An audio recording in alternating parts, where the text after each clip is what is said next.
15-20 ದಿನ ಆಯ್ತು. ಸರ್ಕಾರ ನಮ್ಮ ಪರಮೇಶ್ವರ್ ಅವರು ಬಹಳ ನೀಟಾಗಿ ಇದನ್ನ ತಂದಿದ್ದಾರೆ. ನೀವು ಇದನ್ನ ಈ ಎಪಿಸೋಡ್ ಅನ್ನ ನೋಡಿದ್ರೆ it's not a incident, it is pre planned and ಅದನ್ನ ಈ ನಾವು ಸ್ಯಾಟಲೈಟ್ ನ ಕಳಿಸ್ತಿರಲ್ಲ, ನಾವು ಸ್ಯಾಟಲೈಟ್ ಕಳಿಸ್ಬೇಕಾದ್ರೆ ಯಾವ ರೀತಿ ಪ್ಲಾನ್ ಮಾಡ್ತಿರೋ ಆ ರೀತಿ ಮಾಡಿರೋ ಪ್ಲಾನ್. ಫಸ್ಟು ಆ ಒಂದು ಮಾಸ್ಕ್ ಮ್ಯಾನ್ ಹುಡುಕಿದ್ರು. ಆ ಮಾಸ್ಕ್ ಮ್ಯಾನ್ಗೆ ಸಪೋರ್ಟ್ ಆಗಿ ಯೂಟ್ಯೂಬರ್ಸ್, ಆ ಯೂಟ್ಯೂಬ್ ಓಪನ್ ಮಾಡಿದ್ರಲ್ಲ, ಎಷ್ಟು ದುಡ್ಡು ಖರ್ಚು ಮಾಡಿದ್ದಾರೆ, ಯೂಟ್ಯೂಬರ್ಸ್ ಹುಡುಕಿದ್ರು. ಆಮೇಲೆ ಕೇರಳ ಸರ್ಕಾರ ಬಂತು. ಅವ್ ಎಷ್ಟು ಪವರ್ಫುಲ್ ಇವರು ಅಂತ, ಇವ್ರು ಎಷ್ಟು ಪವರ್ಫುಲ್ ಇದ್ದಾರೆ ಅನ್ನೋದಕ್ಕೆ ಕೇರಳ ಸರ್ಕಾರ ಹೇಳಿದ್ರು. ಡಿ ಕೆ ಶಿವಕುಮಾರ್ ಅವರು ಡಿ ಕೆ ಶಿವಕುಮಾರ್ ಒಬ್ಬನೇ ಅಲ್ಲ, ಇದನ್ನು 100 ಜನ ಇದ್ದಾರೆ ಅಂತ. ಆ 100 ಜನ ಇದ್ದಾರೆ, 100 ಜನ ಡಿ ಕೆ ಶಿವಕುಮಾರ್ ಇದ್ದಾರೆ. ಈ ಡಿ ಕೆ ಶಿವಕುಮಾರ್ ಇಲ್ಲ ಅಲ್ಲಿ, ಈ ಡಿ ಕೆ ಶಿವಕುಮಾರ್ ಇಲ್ಲ, 100 ಜನ ಬೇರೆ ಡಿ ಕೆ ಶಿವಕುಮಾರ್ ಇದ್ದಾರೆ. ಈ ಡಿ ಕೆ ಶಿವಕುಮಾರ್ ಬಿಟ್ಟು ಅಂತ ನಾನು ಹೇಳ್ತೀನಿ. 164 ಅಂತ ಹೇಳ್ತೀರಾ, ಡಿ ಕೆ ಶಿವಕುಮಾರ್ ಪದೇ 164 ಅಂತ. ಏನು 164 ಕೊಟ್ಬಿಟ್ರೆ SIT ಮಾಡು ಅಂತ ಹೇಳಿದ್ರ? ಯಾರು ಹೇಳಿದ್ರು SIT ಮಾಡು ಅಂತ? ಕೋರ್ಟ್ ಹೇಳ್ತಾ? ತೋರಿಸಿ, ಇದ್ರೆ ದಾಖಲೆ ಕೊಡಿ ಪ್ಲೀಸ್, ಪ್ರೊಡ್ಯೂಸ್ ಕೊಡಿ ದಾಖಲೆ. SIT ಮಾಡಕ್ಕೆ ಹೇಳಿದ್ರು ಅಂತ. ಮೊಹಂತಿನ್ ಮಾಡಕ್ಕೆ ಯಾರು ಹೇಳಿದ್ರು? ಕೋರ್ಟ್ ಹೇಳ್ತಾ ಮೊಹಂತಿನ್ ಮಾಡಬೇಕು ಅಂತ? Particular Mohanty is a good officer, ನಂದೇನು ಪ್ರಶ್ನೆನೇ ಇಲ್ಲ. ನೀವು SIT ಮಾಡಬೇಕು ಅಂತ ಕೋರ್ಟ್ ಹೇಳಿಲ್ಲ ಅಧ್ಯಕ್ಷರೇ. ಮೊಹಂತಿ ಮಾಡಬೇಕು ಅಂತ ಅಧ್ಯಕ್ಷರೇ, ಇಲ್ಲಿ ಯಾರು ಮಾಡಿಸಿದ್ದು? ಇಲ್ಲಿ ಯಾರು ಮಾಡಿಸಿದ್ದು? ಈ ಪ್ರಶ್ನೆ ಇವಾಗ ನಮ್ಗೆ ಮಾಡ್ತಾ ಇರೋದು. ಇದರ ಹಿಂದೆ ಗ್ಯಾಂಗ್ ಯಾವುದು? ಆಯ್ತು, ಇಲ್ಲಿ ಕೇಳಿ. ಇದ್ರ ಹಿಂದೆ ಇರೋದ ಗ್ಯಾಂಗ್ ಯಾವುದು? ಆ ಮುಖ್ಯಮಂತ್ರಿಗಳನ್ನ ಸರೌಂಡ್ ಆಗಿರುವಂತ ಗ್ಯಾಂಗ್ ಯಾವುದು? ಮುಖ್ಯಮಂತ್ರಿಗಳ ಆಫೀಸಲ್ಲಿ ಅದಕ್ಕೆ ಪ್ರೇರಣೆ ಕೊಡ್ತಕ್ಕಂಥ ಗ್ಯಾಂಗ್ ಯಾವುದು? ಅರ್ಥ ಮಾಡ್ಕೊಳ್ಳಿ ಅಧ್ಯಕ್ಷರೇ, ಇದು ಟ್ಯಾಕ್ಸ್ ಪೇಯರ್ಸ್ ಮನಿ. ನಾನು ಸಂಬಳ ತಗೊಳ್ತಾ ಇರೋದು ಟ್ಯಾಕ್ಸ್ ಪೇಯರ್ಸು, ಪರಮೇಶ್ವರ್ ಅವರು ಟ್ಯಾಕ್ಸ್ ಪೇಯರ್ ಸಂಬಳ ತಗೊಳ್ತಾ ಇರೋದು, ಪೊಲೀಸವ್ರಿಗೂ ಟ್ಯಾಕ್ಸ್ ಪೇಯರ್ ಕೊಡ್ತಾ ಇದ್ದೀರಾ. ಗುಂಡಿ ಬೆಟ್ಟ ಅಗದು ಬಿಟ್ರಿ, ಇಲಿ ಹಿಡಿದು ಬಿಟ್ರಿ, ಬೋಗಸ್ ಬುರ್ಡೆ. ಹುಲಿ ಬಂತು ಅಂತ ಒಂದು ಇಲಿನೂ ಬರಲಿಲ್ಲ. ನನಗೆ ಅದು ನಾನು ನೋಡ್ತಾ ಇದ್ದೀನಿ, ನಾನೇನೋ ಮಾಧ್ಯಮದವರ ಇದೆ ಏನಲ್ಲ. ನೀವು ಒಂದು ನಾನು ಹೇಳಿದೆ, ಒಂದು ಸ್ಯಾಟಲೈಟ್ ಹೋಗ್ಬೇಕಾದ್ರೆ ಯಾರು ವಿಲಿಯಮ್ಸ್ ಅಲ್ಲ, ಸುನೀತಾ ವಿಲಿಯಮ್ಸ್ ಹೋಗ್ಬೇಕಾದ್ರೆ ಮಾಧ್ಯಮದವರೆಲ್ಲ ಹಿಂಗೆ ಹೋಗ್ತಾ ಇದ್ದಾರೆ, ಹತ್ತುತ್ತಾ ಇದ್ದಾರೆ, ಕೂತ್ಕೊಂಡ್ರು, ಮಾಸ್ಕ್ ಹಾಕ್ಕೊಂಡ್ರು, ಟೇಕ್ ಆಫ್ ಆಯ್ತು, ಹೋದ್ರು. ಇದೆ ಈ ಮಾಸ್ಕ್ ಮ್ಯಾನ್ದು. ಯಾರು ಇವನು ಮಾಸ್ಕ್ ಮ್ಯಾನು? ನೀವು ಆ ಜಿಲ್ಲೆಯವರೇ, ನಿಮಗೂ ಅದ್ರ ಬಗ್ಗೆ ಬಹಳ ವಿಶೇಷ ಭಕ್ತಿನೂ ಇದೆ, ಪ್ರೀತಿನೂ ಇದೆ. ಪರಮೇಶ್ವರ್ಗೆ ಅವ್ರ ಹೆಸರು ಗೊತ್ತಿಲ್ಲ. ಪರಮೇಶ್ವರ್ ನಿಮ್ಗೆ ಅವರು ಗೊತ್ತಿಲ್ಲ, ನಿಮಗೂ ಗೊತ್ತಿಲ್ಲ. ಜನ ಹೆಂಗ್ ಮಾತಾಡ್ತಾ ಇದ್ದಾರೆ? ಜನ ಹೇಳ್ತಾ ಇದ್ದಾರೆ ಅವನ ಯಾರು ಚೆನ್ನಯ್ಯ ಅಂತ ಹೇಳ್ತಾರೆ ಜನ. ಚಿನ್ನಯ್ಯ ಕೊಳ್ಳೇಗಾಲದವನು ಅಂತ ಹೇಳ್ತಾರೆ ಜನ. ಕನ್ವರ್ಟ್ ಆಗಿರೋನು ಅಂತ ಹೇಳ್ತಾರೆ, ಕ್ರಿಶ್ಚಿಯನ್ ಕನ್ವರ್ಟ್ ಆಗಿರೋನು ಅಂತ ಹೇಳ್ತಾರೆ. ಮಾತಾಡ್ತಾ ಇದ್ದಾರೆ, ಎಲ್ಲ ಸೋಷಿಯಲ್ ಮೀಡಿಯಾ ಎಲ್ಲ ಬರ್ತಾ ಇದೆ. ಅವನಿಗೆ ಮಾಸ್ಕ್ ಹಾಕಿ ಅವನೊಂಥರ ಏನೋ ಸ್ಪೈಡರ್ ಮ್ಯಾನ್ ಥರ ಮಾಡಿಬಿಟ್ಟಿದ್ದೀರ. ನಾನು ಕೇಳ್ತೀನಿ ನಿಮಗೆ, ಪೊಲೀಸವ್ರಿಗೆ ಬೇರೆ ದಿನ ಪೊಲೀಸವ್ರ ಹತ್ತಿ ಅವನಿಗೆ ಮೇಕಪ್ ಮಾಡ್ಕೊಂಡು, ಅಚ್ಚೆ ಉಯ್ಕೊಂಡು, ದಿನ ಅವನ್ನ ಕರ್ಕೊಂಡು, ಅವನು ಬಿರಿಯಾನಿ ಕೊಡಿಸ್ಕೊಂಡು ಕರ್ಕೊಂಡು, ಏನು ನಮಗೂ ಅಷ್ಟು ಸೆಕ್ಯೂರಿಟಿ ಇಲ್ಲ, ಡಿ ಕೆ ಶಿವಕುಮಾರ್ಗೆ ಅಷ್ಟು ಸೆಕ್ಯೂರಿಟಿ ಇಲ್ಲ. ಹಿಂದೆ ಅವ್ನು ಖುಷಿ ಅವನೇ, ಈಸ್ ವೆರಿ ಹ್ಯಾಪಿ. ಅವನು ಹೇಳ್ತಾನೆ ಒಳ್ಳೆ 2 ತಿಂಗಳಲ್ಲ, ಆರಾಮ್ಸೆ ಅವ್ನು ಲೈಫ್ ಲಾಂಗ್ ಸೇಫ್ ಆಗೋದು ಅವನು. ನೀವು ಯಾಕೆ ಮಾತಾಡ್ತಾರೋ ಮಾತಾಡ್ಲಿ, ಅಲ್ಲಿ ಮಾತಾಡಿ.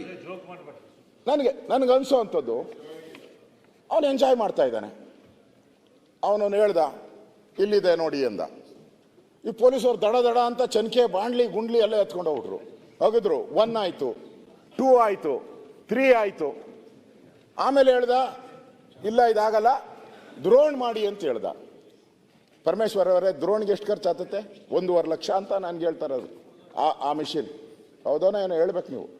1.5 ಲಕ್ಷ ರೂಪಾಯಿ.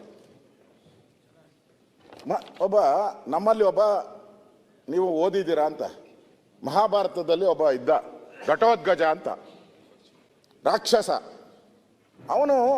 ನೀವು ಎಲ್ಲಿ ಹೇಳಿದ್ರು ಹಂಗೆ ಭೂಮಿನ ಬಗದ್ಬಿಡೋನು, ಭೂಮಿನ ಹಂಗೆ ಓಪನ್ ಮಾಡ್ಬಿಡೋನು. ಏನು ಪರಮೇಶ್ವರ್ ಅವರೇ, 20 ಅಡಿ ಆಳದಾಗ ಯಾವನಾನ ಹೆಣ ಉಣ್ತಾನ? ಕಾಮನ್ ಸೆನ್ಸ್ ಬೇಡ ಪೊಲೀಸವ್ರಿಗೆ? 20 ಫೀಟ್. ಅದು ಮಂಗಳೂರಲ್ಲಿ, ನಮ್ಮಲ್ಲಾದ್ರೂ ಪರವಾಗಿಲ್ಲ. ಮಂಗಳೂರವರೆಲ್ಲ ಇಟ್ಕೆ ಮಾಡ್ತಾರೆ, ನರ್ಜು ಗಲ್ಲು ಭಾಳ ಗಟ್ಟಿ ಇಟ್ಕೆ ಮಾಡ್ತಾರೆ ಅಲ್ಲೆಲ್ಲ. ಲ್ಯಾಟ್ರೇಟ್, ಕೆಂಪ್ಕಲ್ಲು. ನಮ್ಮಲ್ಲಿ ನಾವು ಅಗಿಯೋದು ಡಿ ಕೆ ಶಿವಕುಮಾರ್ 3 ಅಡಿ ಅಗಲ, 6 ಅಡಿ ಉದ್ದ, ಅಲ್ಲ ಡೆಪ್ತ್ 6 ಅಡಿ. ಆ 6 ಅಡಿನ ಅಗಿಬೇಕಾದ್ರೆ ಎತ್ತಕ್ಕಾಗಲ್ಲ ಮಣ್ಣು, ಚೆನ್ಕೆ ತಗೊಂಡು ಹಿಂಗೆ ಎತ್ತಕ್ಕಾಗಲ್ಲ. ನಾವು ಒಳಗಡೆ ಇನ್ನ ಇಬ್ಬರನ್ನ ಇಟ್ಕೊಂಡು ಬಾಂಡ್ಲಿಯಲ್ಲಿ ಮಕರಿಯಲ್ಲಿ ತುಂಬಿ ಆಚೆ ಹಾಕ್ತೀರಿ. ಇವನೊಬ್ಬ ಸೂಪರ್ ಮ್ಯಾನ್, ಸ್ಪೈಡರ್ ಮ್ಯಾನ್ ಒಬ್ಬರೇ ಮಾಡ್ದ. ಇವ್ ಬೇತಾಳ ಪಿಕ್ಚರ್ ನಾವು ನೋಡ್ತಾ ಇದ್ರಿ, ಬೇತಾಳ ಕಥೆಗಳು ನಾವು ದಿನ. ಚಂದಮಾಮ ಹಿಂದೆ ನಮ್ಮ ಕಾಲದಲ್ಲಿ ಬರ್ತಾ ಇತ್ತು, ಈಗಿಲ್ಲ, ಓದ್ತಾ ಇಲ್ಲ. ವಿಕ್ರಮ್ ಬೇತಾಳ. ವಿಕ್ರಮ್ ಬೇತಾಳ. ಅವನು ಹೆಣನ ಹಾಕ್ಕೊಂಡು ಹೋಗೋನಲ್ಲ ಹೆಗಲ ಮೇಲೆ ಎತ್ಕೊಂಡು, ಹಂಗೆ ಇವನು ಹೆಣ ಹಾಕ್ಕೊಂಡು ಕಾಡ್ಗೆ ಹೋಗ್ಬಿಡೋನು. ಇವನ್ಗೆ ಯಾವ ಪ್ರಾಣಿನೂ ಕಚ್ಚಲ್ಲ, ಯಾವ ಚಿರತೆನೂ ಬರಲ್ಲ. ಇಲ್ಲಿ ದಿನ ಅವರೆಲ್ಲ ಹೇಳ್ತಾ ಇದ್ರು, ಚಿರತೆ ಬಂತು, ಹುಲಿ ಬಂತು, ಹಾಲು ಏನೋ ಆನೆ ಬಂತು ಅಂತ ಹಿಡ್ಕೊಂಡು ಹೇಳ್ತಾ ಇದ್ ನಮ್ಮ ಪೂಂಜ. ಇವನಿಗೆ ಆನೆನೂ ಹಿಡಿಯಲ್ಲ, ಚಿರತೆನೂ ಹಿಡಿಯಲ್ಲ, ಏನೂ ಇಲ್ಲ ಇವನಿಗೆ 20 ವರ್ಷದಿಂದ. ಅಂದ್ರೆ ಕಾಮನ್ ಸೆನ್ಸ್ ನಾನು ಹೇಳೋದು. ಯಾರೋ 164 ಸ್ಟೇಟ್ಮೆಂಟ್ ಮಾಡಿದ್ದಾರೆ, ನಿಜ, ನಾನೇನೋ ಇಲ್ಲ ಅಂತ ಹೇಳಲ್ಲ. ಅದಕ್ಕೆ ಎಷ್ಟು ತನಿಖೆ ಬೇಕಾಯಿತು ಅಷ್ಟನ್ನು ಮಾಡಬೇಕಾಯ್ತು ಮೊದಲು. ನೀವು ಈ SITದು ಮಾಡಿದ್ದೀರಿ, ನಾವೇನು ವಿರೋಧ ಮಾಡಿಲ್ಲ. ಈ SIT ನಾನು ಹೇಳ್ತಾ ಇದ್ದೀನಿ, ಸುನಿಲ್ ಹೇಳಿದ್ದಾರೆ ಈಗ, SIT ಇಲ್ಲಿಗೆ ನಿಲ್ಬಾರ್ದು. ಅವನು ಮಾಸ್ಕ್ ಮ್ಯಾನ್ ಆಗಿರಬಾರ್ದು. ಅವನು ಓಪನ್ ಆಗ್ಬೇಕು. ಅವನು ಯಾರು, ಅವನು ಓಪನ್ ಆಗಬೇಕು, ಗೊತ್ತಾಗ್ಬೇಕು ಜನಕ್ಕೆ. ಈ SITನ ಕಂಟಿನ್ಯೂ ಮಾಡಿ. ಈ ಎಲ್ಲ ಅಗದಿದ್ದೀರಲ್ಲ, ಈ ಅಗದಿರೋದನ್ನೆಲ್ಲ ಕೃಷಿ ಹೊಂಡ ಮಾಡ್ಬಿಡಿ. ಹೆಂಗೂ ಅಗದಿದ್ದೀರಲ್ಲ, ಲಕ್ಷಾಂತರ ದುಡ್ಡು ಪ್ರಾಣಿಗಳು ಪಕ್ಷಿಗಳೆಲ್ಲ ಬಂದು ನೀರನ್ನ ಕುಡಿತತೆ. ಅಗದು ಯಾಕೆ ಮುಚ್ಚುತ್ತೀರ ಅದನ್ನ? ರಾಶಿ ದಿನ ನಾವು ಬೆಳಗ್ಗೆ ಎದ್ರೆ ಬೇರೆ ಈ ಅಧಿವೇಶನದ್ದು ಏನು ಬರಲ್ಲ, ಅಧಿವೇಶನದ ನ್ಯೂಸೇ ಇಲ್ಲ. ದಿನ ಅವನು ಬೆಳಗ್ಗೆ ಚೆನ್ಕೆ ಎತ್ಕೊಂಡ್ರು, ಗುದ್ಲಿ ಎತ್ಕೊಂಡ್ರು, ಹೋದ್ರು. ಇಷ್ಟೇ ಬೆಳಗ್ಗೆಯಿಂದ ಸಾಯಂಕಾಲದವ್ರು ಅಗದ್ರು ನೋಡಿ. ಇನ್ನೇನು ಕೆಲವೇ ಕ್ಷಣ ನಿಮಿಷಗಳು ಅಂತ ಬರ್ತದೆ. ನಿಮಿಷ ಆಯ್ತು, ಸಾಯಂಕಾಲ ಆಯ್ತು, ಸಾಯಂಕಾಲ ಖಾಲಿ ಚೆನ್ಕೆ ಖಾಲಿ ಬಾಂಡ್ಲಿ ಎತ್ಕೊಂಡು ಮನೆಗೆ ಹೋದ್ರು. ಒಂದು ಸರ್ಕಾರ ರೀ, ಇದು ಇಸ್ ಅ ಗೌರ್ಮೆಂಟ್. ಪೊಲೀಸ್ ಇಲಾಖೆ IPS ಆಫೀಸರ್ಸ್ ಕಾಮನ್ ಸೆನ್ಸ್ ಬೇಕಲ್ಲ. ಅವನು ಫಸ್ಟ್ ಅವನು ಯಾರು ಅಂತ ಅವನ್ನ ಐಡೆಂಟಿಫೈ, ಈಗ ಕಂಪ್ಲೇಂಟ್ ಯಾರು ಕೊಡ್ತಾನಲ್ಲ ಅವನು ಯಾರು ಅಂತ ಐಡೆಂಟಿಫೈ ಮಾಡ್ಬೇಕಾಯ್ತಲ್ಲ ಇವರು. ಅವನ ಹಿನ್ನೆಲೆ ಏನು, ಅವನು ಕಳ್ಳನ ಸುಳ್ಳನ ಏನು ಅಂತ ಗೊತ್ತಾಗಬೇಕಲ್ಲ ನಿಮಗೆ. ಅವನ ಹಿಂದೆ ಎಲ್ಲೋ ಕಳ್ತನ ಮಾಡ್ತಾ ಇದ್ನ, ಏನೂ ನೋಡಿಲ್ಲ, ಕರ್ಕೊಂಡ್ರು ಹೊರಟ್ರು. ಅವನಿಗೆ ಇವತ್ತು ಲಕ್ಷಾಂತರ ರೂಪಾಯಿ ದುಡ್ಡು ಖರ್ಚು ಮಾಡ್ತಾ ಇದ್ದೀರ ಅವನಿಗೆ. ಇದು ನನಗನ್ಸ್ತೈತೆ, ಇದು ಸುನಿಲ್ ಈಗಾಗಲೇ ಹೇಳಿದ್ದಾರೆ, ನಮಗೆ ಸೌಜನ್ಯ ಕೊಲೆ ಆಗಿದೆಯಲ್ಲ, ಇನ್ನಷ್ಟು ತನಿಖೆ ಮಾಡಿ ಏನೇನು ಸಾಧ್ಯನೋ ಈ ಪ್ರಪಂಚದಲ್ಲಿ ಅಷ್ಟೆಲ್ಲ ತನಿಖೆ ಮಾಡಿ ನ್ಯಾಯ ಕೊಡಿಸಿ ನಾವು ಅವ್ರ ಪರವಾಗಿದ್ದೀವಿ. ಏನಪ್ಪ Poonja, we are with you, ನಾವಿದ್ದೀರಿ. ಆದರೆ ಆ ಹೆಸರಲ್ಲಿ ಧರ್ಮಸ್ಥಳ ದೇವರನ್ನ, ಮಂಜುನಾಥ ಏನು ತಪ್ಪು ಮಾಡಿದ್ದ? ಪ್ರತಿ ಸಾರಿ ಮಂಜುನಾಥ. ನಾನು ಪರಮೇಶ್ವರ್ ಅವ್ರಿಗೆ ಹೇಳ್ತೀನಿ, ನೀವು ತಿರುಪತಿಗೆ ಹೋಗಿ ಬಂದಿದ್ದೀರಲ್ಲ ಮೊನ್ನೆ, ಹುಟ್ಟುದಬ್ಬಕ್ಕೆ ಏನೋ ತಿರುಪತಿಗೆ ಹೋದ್ರಿ ಅಂತ ನಾನು ನೋಡಿದ್ದೆ. ಹೋಗಿದ್ದೀರಾ? ತಿರುಪತಿಗೆ ಹೋಗಿದ್ದೀರಾ? ಅಲ್ಲೊಬ್ಬ ಯಾವನೋ ಇದ್ದ ಮುಖ್ಯಮಂತ್ರಿ, ಏನು ಹೆಸರು ಹೇಳೋದು ಬೇಡ, ಏಡುಕೊಂಡಲ್ಲ ಅಲ್ಲ ಅಂದ. ನಾವೆಲ್ಲ ಏಡುಕೊಂಡಲ್ಲ ವೆಂಕಟರಮಣ ಕೂಗ್ಕೊಂಡು ಹೋಗ್ತಾ, ನಾವು ಕೂಗಲ್ಲ, ಸುಮ್ಮನೆ ಸೈಲೆಂಟ್ ಹೋಗ್ತೀರಾ. ಕ್ಯೂ ನಿಂತಾಗ ಜ್ಞಾಪಕ ಇರಬೇಕು, ಆಟೋಮೆಟಿಕ್ ನಾವು ಕೂಗಕ್ಕೆ ಶುರು ಮಾಡ್ತೀರಿ. ಏಡುಕೊಂಡಲ್ಲ ವೆಂಕಟರಮಣ. ಆ CM ಯಾರು ಹೇಳ್ದ, 7 ಹಾಕ್ರಿ 6 ಇರೋದು, ಒಂದು ಬರೆದ್ಬಿಡ್ರಿ ಬೇರೆಯವ್ರಿಗೆ ಅಂದ. ಆಮೇಲೆ ಒಂದು ವಾರಕ್ಕೆ ಹೊರಟೋದ ಅವ್ನು, ಬಿಡು, ಯಾವುದೋ ಬೆಟ್ಟಕ್ಕೆ ಗುದ್ದಿ ಹೊರಟೋಯ್ತು, ಅದು ಬೇರೆ. ನೀವು ತಿರುಪ್ತಿನ ಮುಣಗ್ಸಾಕ್ ಹೊರಟ್ರಿ. ಇಲ್ಲಿ ಅದಾದ್ಮೇಲೆ ನೀವು ಶಬರಿಮಲೆಗೆ ಬಂದ್ರಿ, ಶನಿ ಸಿದ್ದಾಪುರಕ್ಕೆ ಬಂದ್ರಿ. ನಾನು ಹೇಳ್ತಾ ಇರೋದು, ಈ ಗ್ಯಾಂಗ್ ಇದೆಯಲ್ಲ, ಈ ಸಾಮಾನ್ಯದ ಗ್ಯಾಂಗ್ ಅಲ್ಲ. ಶನಿ ಸಿಂಗಾಪುರಕ್ಕೆ ಹೋಗಿದ್ರಿ, ಅದನ್ನು ಹಾಳು ಮಾಡಿದ್ರಿ. ಆಮೇಲೆ ನೋಡಿ, ಎಲ್ಲ ದೇವಸ್ಥಾನಕ್ಕೂ ಅವ್ರದ್ದೇ ಒಂದು ಪಾವಿತ್ರ ಇರ್ತದೆ. ಈಗ ಇದಿದೆ, ಮಸೀದಿ ಇದೆ, ನಾನು ಹೋಗಿದ್ದೀನಿ ಮಸೀದಿ. ಹೆಣ್ಮಕ್ಳು ಹೋಗ್ತಾರಲ್ಲಿ? ಇಲ್ಲ, ಅವ್ರದ್ದು ರೂಲ್ ಅದು, ಅವ್ರ ಧರ್ಮದ್ದು. ನೀವು ಕೇರಳಗೆ ಇದಕ್ಕೆ ಅಯ್ಯಪ್ಪ ಸ್ವಾಮಿಗೆ ಹೋಗ್ಬೇಕು ಬಿಟ್ರು. ಅದೊಂದು ದೊಡ್ಡ ಗಲಾಟೆ ಮಾಡಿದ್ರು. ಅದಾಯಿತು. ತಿರುಪತಿ ಆಯಿತು, ಶನಿ ಮಹಾತ್ಮಂದಾಯಿತು, ಶನಿ ಸಿಂಗಾಪುರ ಆಯಿತು, ಕೇರಳ ಆಯಿತು, ಈಗ ಧರ್ಮಸ್ಥಳಕ್ಕೆ ಬಂದಿದ್ದೀರಾ. ಏನು ಅಂತಂದ್ರೆ ಹಿಂದೂಗಳ ದೇವರು ಸರಿ ಇಲ್ಲ, ಹಿಂದೂಗಳ ದೇವರು ಸರಿ ಇಲ್ಲ.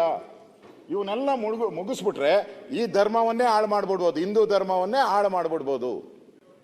ಈ ಪಿತೂರಿ ಇಟ್ಕೊಂಡು ಮಾಡ್ತಾ ಇರೋದು ಇದು.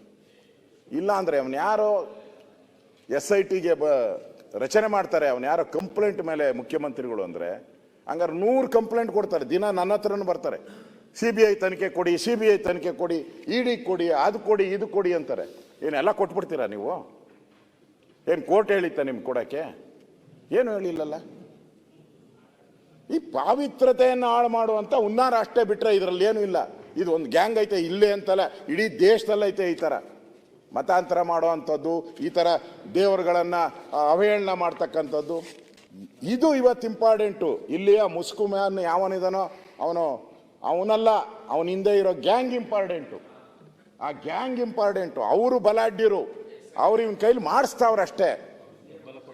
ಅಂಥವ್ನು ಹುಡುಕಿದ್ದಾರೆ ಇದ್ರನ್ನ. ಮತ್ತೆ ಯಾವುದೋ ಒಂದು ಚಾನಲಲ್ಲೂ ಬಂದಿತ್ತು, ಈ ಸುಜಾತಾ ಭಟ್ ಆ ದೂರು ಕೊಡ್ತಾರೆ. ಸುಜಾತ ಭಟ್ ಈಗ 20 ನನ್ನ ಮಗಳು ಧರ್ಮಸ್ಥಳಕ್ಕೆ ಹೋದ್ಲು, ಅವತ್ತು ಅನನ್ಯ ಹೋದ್ರು, ಅಲ್ಲಿ ಕಿಡ್ನಾಪ್ ಮಾಡ್ಕೊಂಡು ಹೊಟ್ಟೋದ್ರು, ಆಮೇಲೆ ಸಾಯಿಸ್ಬಿಟ್ರು ಅಂತ. ನೆನ್ನೆ ಸ್ಟ್ರಿಂಗ್ ಆಪರೇಷನ್ ಮಾಡಿದ್ದಾರೆ, ಯಾವುದು ಸುವರ್ಣ ಚಾನಲ್ ಮಾಡಿದ್ದಾರೆ. ಅವರು ಮಗಳೇ ಇಲ್ಲ ಅಂತ ಅವರ ಅಕ್ಕ ಭಾವ ಅವರ ಅವಳಿಗೆ ಮದುವೆನೇ ಆಗಿಲ್ಲ ಅಂತ ಅವರು ಮನೆಯವರು ಹೇಳಿದ್ದಾರೆ. ಮತ್ತೆ ಆ ಕಾಲೇಜಲ್ಲಿ MBBS ಅಂತ, MBBS ಅಲ್ಲಿ ಹೋದ್ರೆ ಆ ಕಾಲೇಜಲ್ಲಿ ಹೆಸರೇ ಇಲ್ಲ MBBS. ಈಗ ಮತ್ತೆ ಇನ್ನಿಬ್ಬರು ಹುಡ್ಕೊಂಬಂದಿದ್ದಾರೆ. ಯಾವಾಗ ಈ ಗುಂಡಿಯಾಗಿ ಚನಕೆ ಬಾಂಡ್ಲು ತೆಗಿ ಗುಂಡಿಯಾಗಿ ಹೋಗಿ ಆದ್ಮೇಲೆ ಈಗ ಇನ್ನಿಬ್ಬರು ಹುಡ್ಕೊಂಬಂದಿದ್ದಾರೆ, ಇನ್ನಿಬ್ಬರು ಬಂದಿದ್ದಾರೆ, ನಾವು ಇನ್ನಿಬ್ಬರು ತೋರಿಸ್ತೀವಿ ಅಂತ. ಪೊಲೀಸರದು ನಾನು ಅನ್ನೋದು, ಪೊಲೀಸರಿಗೆ ಯಾರು ಇದೆಲ್ಲ ಡೈರೆಕ್ಷನ್ಸ್ ಕೊಡ್ತಾವ್ರೆ ಪಾಪ ಅವರು ಅಮಾಯಕರವ್ರೆ. ನಾನು ನೋಡಿದೆ ಪೊಲೀಸವ್ರನ್ನ, ಪೊಲೀಸವ್ರು ಹೇಳಿದ್ದು ನನಗೆ, ಸಾರ್ ಇವನ್ ಬಗ್ಗೆ ನಾವೇನಾನ ರೋಪ್ ಹಾಕ್ಬಿಟ್ರೆ ಮಾರನೇ ದಿನ ನನಗೆ ಫೋನ್ಗಳು ಬರ್ತಾವೆ ಸರ್ ಅಂತ ಪೊಲೀಸವ್ರು ಹೇಳಿದ್ದು. ಒಂದ್ಸರಿ ಅವನು ಇವಾಗ ನೀವು ಕೊನೆಯಲ್ಲಿ ಡಿಕ್ಲೇರ್ ಮಾಡೋದ್ ಬದಲು, ಕೊನೆಯಲ್ಲಿ ಇವನು ಮೆಂಟಲ್ಲು ಹುಚ್ಚ ಅಂತ ಡಿಕ್ಲೇರ್ ಮಾಡೋದ್ ಬದಲು ಸ್ಟಾರ್ಟಿಂಗ್ಗೆ ಅವನು ಹುಚ್ಚನ ಮೆಂಟಲ್ಲು ಅಂತ ಡಿಕ್ಲೇರ್ ಮಾಡೋ ತಿಳ್ಕೊಂಬಿಟ್ಟಿದ್ರೆ ಮುಗ್ದೋಗಿತ್ತಲ್ಲ ಈ ಕೇಸು. ಇವತ್ತವರೆಗೂ ಮಂಪರ್ ಪರೀಕ್ಷೆ ಯಾಕೆ ಮಾಡಿಲ್ಲ ಅವನಿಗೆ? ಇಷ್ಟು ದುಡ್ಡು ಉಳಿತಾ ಇತ್ತಲ್ಲ ಸರ್ಕಾರದಿದು. ನನಗನ್ಸ್ತತೆ ಒಂದು 20 ಲಕ್ಷದ ಮೇಲೆ ಸಂಬಳ ಸಾರಿಗೆ ಎಲ್ಲ ಸೇರಿದ್ರೆ ಒಂದು 20-25 ಲಕ್ಷ ಖರ್ಚಾಗಿರ್ತದೆ. 1 ಕೋಟಿ ಆಗೈತೆ. ಈಗ ಬಂದವರೆ ಮುಚ್ಚಬೇಕಲ್ಲ, ಅಗ್ದಿದ್ದೆಲ್ಲ ಮುಚ್ಚಬೇಕು. ಯಾರು ನಾನು ನೋಡಿದೆ ಒಂದು ಇಟ್ಯಾಚಿ JCB ದಿನ ಏನು ಪೊಲೀಸರು ಸ್ಟನ್ ಇದಿಟ್ಕೊಂಡವ್ರೆ, ಏನೋ ಸ್ಟನ್ ಗನ್ಗಳು. ನಮ್ಗೆ ಇಷ್ಟು ಪಿಸ್ತೂಲ್ ಕೊಡು ಅಂದರೆ ನಮ್ಮ DG ಕೊಡ್ಬೇಕಾ ಸರ್, ಅದು ವೆಪನ್ ಸರ್, ಗೊತ್ತಾಗಲ್ಲ, ಯಾವನ ಕೈಗೋ ಕೊಡೋಕ್ಕಾಗಲ್ಲ ಅಂತ 100 ಹೇಳ್ತಾರೆ ನಮ್ಗೆ ಯಾರನ್ನ ಕೊಡ್ಬೇಕಂದ್ರೆ. ಅವನು ಸ್ಟನ್ ಗನ್ ಹಿಡ್ಕೊಂಡವ್ರೆ ಅವನಿಗೆ. ಇಲ್ಲಿ ಸರ್ಕಾರದ ಫೇಲೂರು ಪಕ್ಕಾ. ಸರ್ಕಾರ ಇದನ್ನ ಒಂದು ರೀತಿ ಪ್ರಾಯೋಜಿತ ಅಂತಾನೆ ನಾನು ಹೇಳ್ಬೇಕು.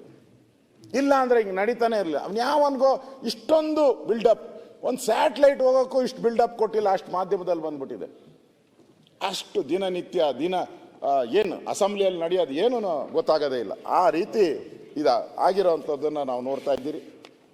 ಅದಕ್ಕೋಸ್ಕರ ನಾನು ಸರ್ಕಾರಕ್ಕೆ ವಿನಂತಿ ಮಾಡ್ತೀನಿ, ಆಗ್ರಹ ಮಾಡ್ತೀನಿ, ನೀವು ಈ ಮುಸ್ಕು ಮ್ಯಾನ್ ಯಾರು ಅನ್ನೋದನ್ನ ಫಸ್ಟು ಹೇಳಬೇಕು. ಮಾಸ್ಕ್ ಮ್ಯಾನ್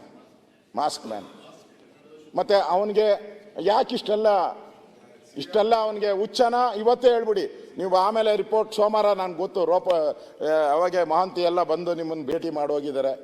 ನಮ್ಮ ಮಾಧ್ಯಮದಲ್ಲಿ ಬಂದಿರೋದು, ಮುಖ್ಯಮಂತ್ರಿ ಭೇಟಿ ಮಾಡಿ ಕ್ಲಿಯರಾಗಿ ಹೇಳಿದ್ದಾರೆ. ಅವ್ರು ಏನು ಅಂತ ಹೇಳ್ಬಿಟ್ಟಿದ್ದಾರೆ. ನೀವು ಮಂಗಳವಾರ ಕರೆದುಬಿಟ್ಟು ಅವನೊಬ್ಬ ಹುಚ್ಚ, ಅವನ್ನ ಮೆಂಟಲ್ ಆಸ್ಪತ್ರೆಗೆ ಕರ್ಕೊಂಡು ಹೋಗ್ತಾ ಇದ್ದೀರಿ ಅಂತೇಳಿ ಅದೊಂದು ಸೀರಿಯಲ್ಲು. ಅವನ್ನ ಅರೆಸ್ಟ್ ಮಾಡೋದು, ಮೆಂಟಲ್ ಆಸ್ಪತ್ರೆಗೆ ಕರ್ಕೊಂಡು ಹೋಗೋದು, ಬಿಡೋದು, ಅದೊಂದು ತಿರ್ಗಿ ಅದನ್ನೇ ನೋಡ್ಬೇಕು ನಾವು.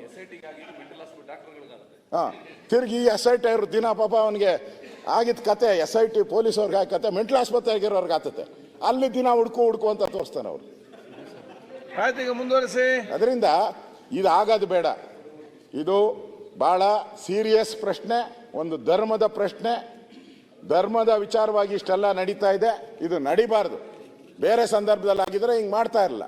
ಅದಕ್ಕೋಸ್ಕರ ಇಲ್ಲಿ ಯಾರೇ ಅಪರಾಧಿ ಇರಲಿ, ಏನೋ ಆಗಿದ್ರೆ, ಕೊಲೆ ಆಗಿದ್ರೆ, ಮರ್ಡರ್ ಆಗಿದ್ರೆ ಯಾರೂ ತಪ್ಪಿಸೋಕ್ಕಾಗಲ್ಲ. ನಾನು ನೋಡಿದ್ದೀನಿ, ಕೆಲವು ಮುಖ್ಯಮಂತ್ರಿಗಳೇ ಜೈಲಿಗೆ ಹೋಗಿದ್ದಾರೆ. ನಾನು ಕೇರಳದಲ್ಲಿ ನೋಡಿದ್ದೀನಿ, ಒಬ್ಬ DG ಜೈಲಿಗೆ ಹೋಗಿದ್ದಾರೆ ಮರ್ಡರ್ ಕೇಸ್.